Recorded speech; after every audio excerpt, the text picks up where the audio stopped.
Assalamualaikum warahmatullahi wabarakatuh. Pada kesempatan kali ini, pembahasan saya bertemakan tentang ulama dan politik, di mana di Indonesia seringkali kita mendengar tentang kata ulama dan politik. Ulama di sini merupakan seorang pemimpin agama untuk membina maupun membimbing moral umat Islam agar senantiasa taat kepada Allah Subhanahu wa Ta'ala. Sedangkan politik merupakan kegiatan untuk mendapatkan atau mempertahankan suatu kekuasaan. Kenyataannya, banyak masyarakat Indonesia menganggap bahwa ulama dan politik itu sangatlah bertentangan. Mungkin karena banyaknya kasus-kasus kejahatan di dalam politik, sehingga masyarakat menilai politik itu kotor dan harus dijauhi bagi para ulama.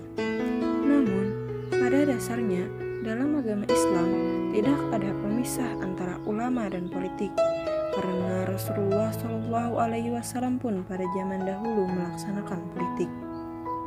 Dikutip pada buku Al-Din wa Al-Sultan Tawama'an, bahwa para ulama kita terdahulu telah memaparkan nilai dan keutamaan politik. Salah satunya, Hujjatul Islam Imam Al-Ghazali mengatakan bahwa dunia merupakan ladang akhirat, di mana agama tidak akan menjadi sempurna kecuali dengan dunia.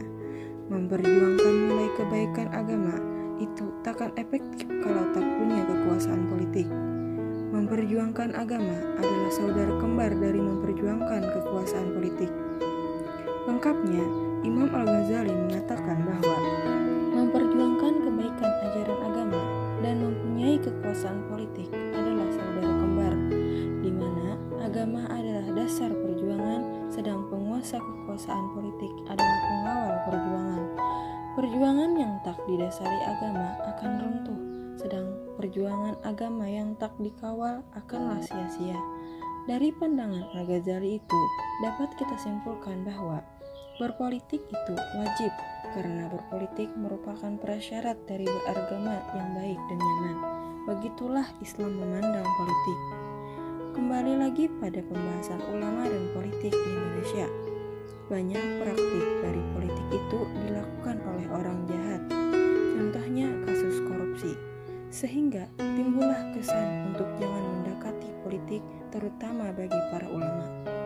Kalau sudah begitu, upaya fungsi ulama sebagai pembina moral malah menjadi pendorong mengabaikan moral dalam berpolitik. Namun, di sisi lain, ulama di Indonesia masih banyak yang ikut berpartisipasi dalam politik. Jika dipikir-pikir, apabila ulama semuanya ikut berpolitik, maka tidak akan ada orang jahat yang masuk pada ranah politik tersebut. Bayangkan saja, ulama yang kita tahu condong taat pada Allah dan Rasulnya tidak mungkin untuk melakukan kejahatan maupun hal yang merugikan lainnya. Nah, jika ulama-ulama berpolitik, tidak ada kesempatan bagi orang-orang jahat untuk berpolitik, sehingga kedamaian bisa saja kita dapatkan dalam politik di Indonesia ini.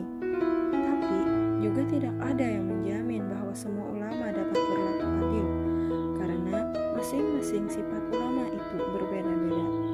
Setidaknya, kalau bukan ulama yang ikut berpartisipasi dalam politik, siapa lagi yang akan menunjukkan kebenaran dan keadilan sesuai hukum syariat Islam? Karena pada dasarnya, ulama lah yang lebih paham dan mengerti daripada kita yang awam ini akan hukum syariat yang dibawa oleh Nabi Muhammad SAW. Wallahu a'lam bishawab. Assalamualaikum warahmatullahi wabarakatuh.